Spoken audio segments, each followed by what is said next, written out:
Salam dan selamat pagi Jemaat HKBP Cibubur yang diberkati Tuhan dimanapun Amang dan Inang serta saudara-saudara sekalian berada saat ini.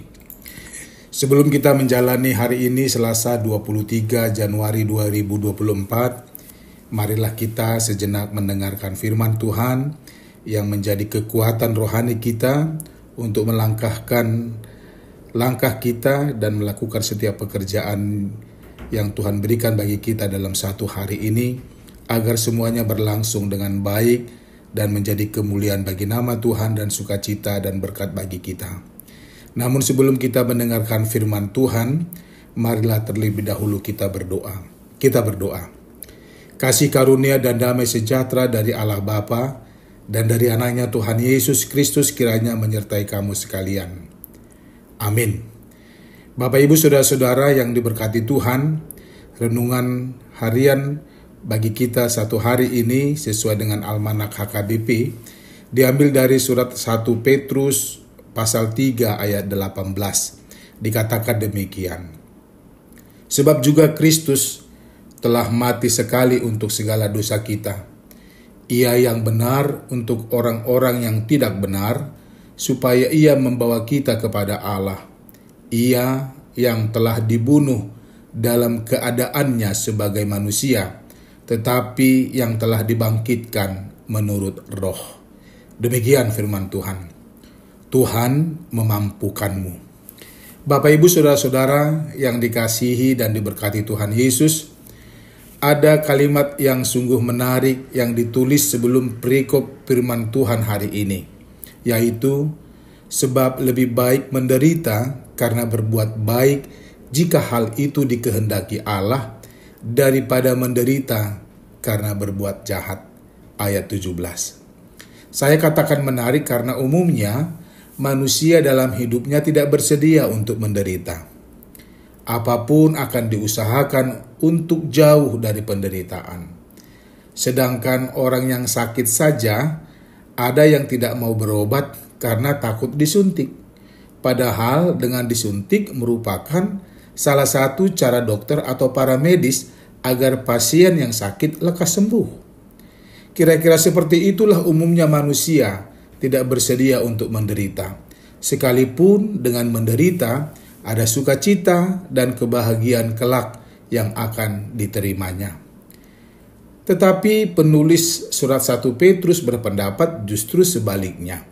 Lebih baik menderita, katanya. Seolah-olah penderitaan adalah buah dari perbuatan yang baik dan yang dikehendaki Tuhan. Benarkah demikian? Apakah tidak boleh kita tidak menderita jika kita harus dan melakukan kebaikan dan kehendak Tuhan? Apakah memang harus menderita? Jemaat Tuhan yang baik, rupa-rupanya kalimat tersebut tidak berhenti sampai di situ saja.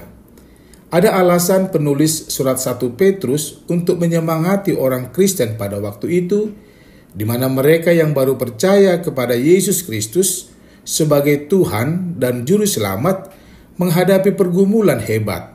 Nyawa adalah taruhannya.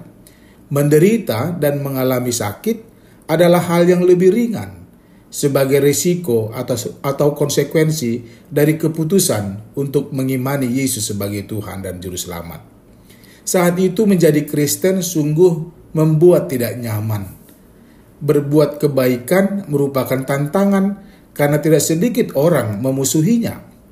Padahal sebagai Kristen dituntut dan diharapkan untuk hidup dalam kebaikan dan senantiasa berbuat baik kepada siapapun. Penulis surat 1 Petrus mengingatkan bahwa Kristus telah mati dan menjadi korban untuk menanggung semua kesalahan dan dosa semua umat manusia. Kematiannya membuat kita semakin mampu untuk tidak pernah takut menghadapi resiko iman, melakukan yang baik.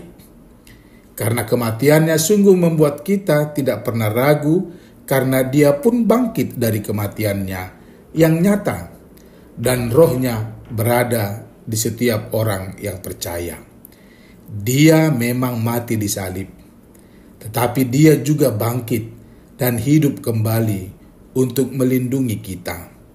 Dia tidak mau meninggalkan kita walaupun kedagingan telah memisahkan, tetapi dengan rohnya kita dipersatukan kembali kepadanya. So, jangan pernah berhenti percaya kepadanya. Tetaplah berharap kepadanya. Dan jangan pernah tidak melakukan yang baik.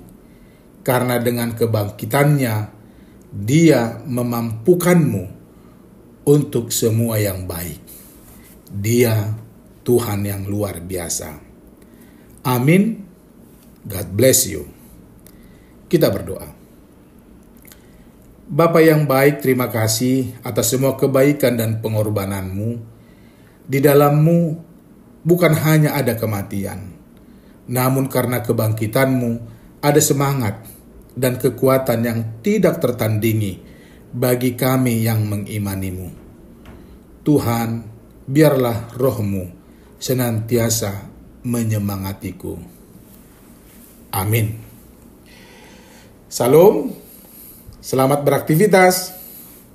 Horas.